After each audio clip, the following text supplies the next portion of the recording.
After, calming down about the situation, that I was going to be going through withdrawal pretty soon.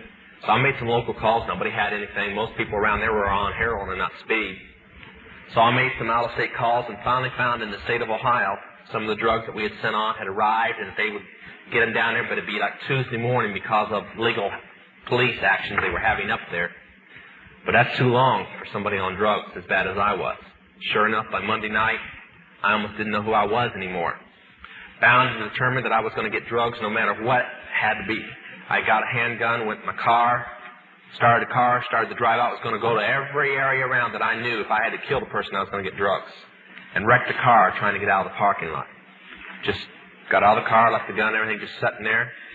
Started walking down the street kind of in a daze, trying to get myself together, and came upon a movie theater. Big bright lights attracted me. Just paid my money. Wasn't paying attention to the movie. Nothing. Went on in. Got about 3 rows back, right from the screen. Here was some idiot up there waving a Bible all over the place and flash bulbs going off, and it was a movie called The Cross and the Switchblade. As I got mad about this, what am I into now and stuff, I started getting intrigued with a character named Nicky Cruz. And I guess I probably got everybody in that theater mad at me because I kept yelling at Dave Wilkerson, "Stay away from him, preacher. Dumb Christian. Leave him alone. He's just fine the way he is." All the way through the movie, cussing this guy out and telling him to leave Nicky Cruz alone. Finally, something very weird happened. Now, we knew that Christians talked about being born again, but then born again was a phrase used by the Masons and a phrase used by the witches. Didn't mean anything. But we had been taught by the doctrine of astrology, which, by the way, it takes 3 things to practice witchcraft: astrology, herbs, and jewelry, or talismans. So witchcraft and astrology I learned from a very early child. One thing I'd been taught was I was born a set personality. The stars had decided what my personality was going to be like. And there was no way, no rite in witchcraft, no nothing that would ever change my personality. If I was bad, I was bad. Besides, I didn't consider myself too bad. I mean, I could have always been a Christian. That would have been terrible.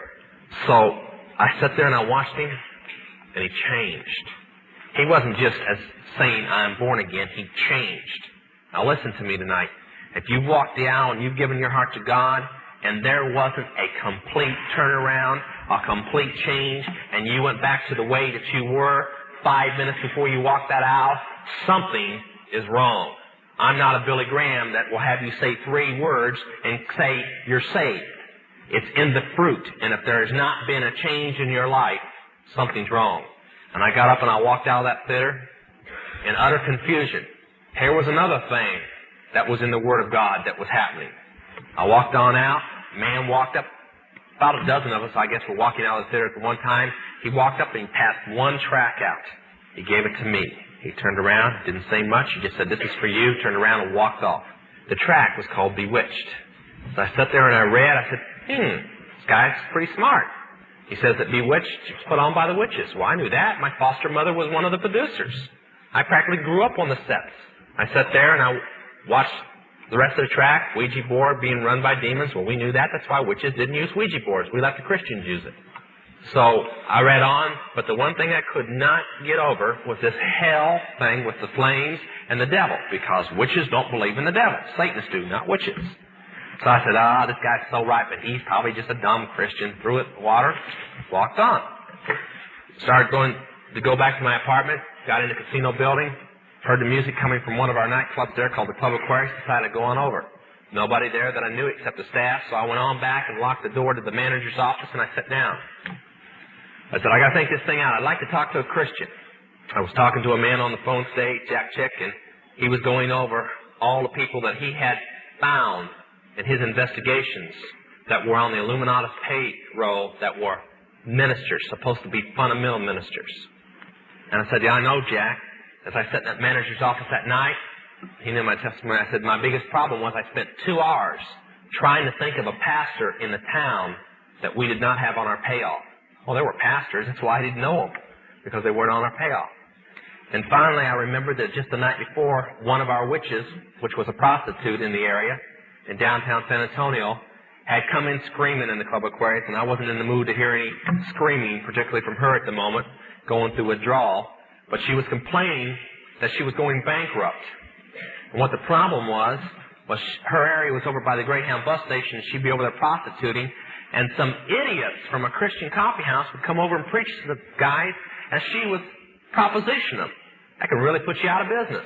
I mean, no serviceman's going to walk off with a prostitute with somebody telling them about hell at the same moment. So she decided we had to do something about the place, and I told her to get lost, but I remembered it.